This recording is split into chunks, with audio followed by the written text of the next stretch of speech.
昨暗雨真正落足大哦，就是受到风面通过来影响。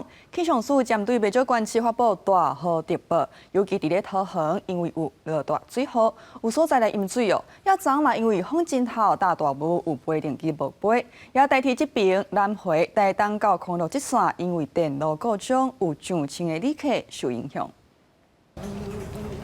夜内顶拢是人，伫昨下昼4点外自台东出发的台铁168次列车，本来要去高雄，不过卡栓就还未坐收，就掉伫咧台东嘅公路车站。列车敢若是电路故障，掉伫咧车站未叮当，就叫人去落车。 他那个好像说前面那个线路坏掉了，都会所以变成是往南往北的车全部两个都不通这样。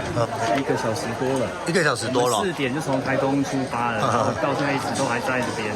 被请落车的旅客也真无奈，只好行伫咧车站的门口等接驳车。代替统计，至少影响8列次列车，1540人。好佳在昨下昼5点20分已经恢复正常。因为昨金门机场也因为大雾雾几路变关起来，本来要坐飞机来台湾，结果转机偏误的，铁人3项金门代表队也坐无飞机。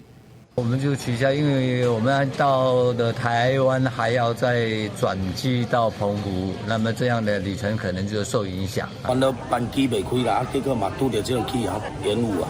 除了爱注意大雾雾，因为方便挖过来，天气变作无稳定。气象署今仔透早3点外对16个县市发大雨特报，桃园市已经落雨。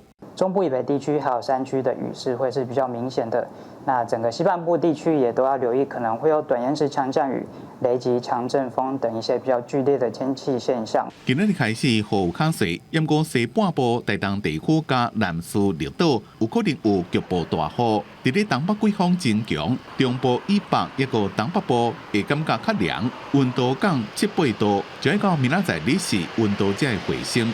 公司新闻综合报道。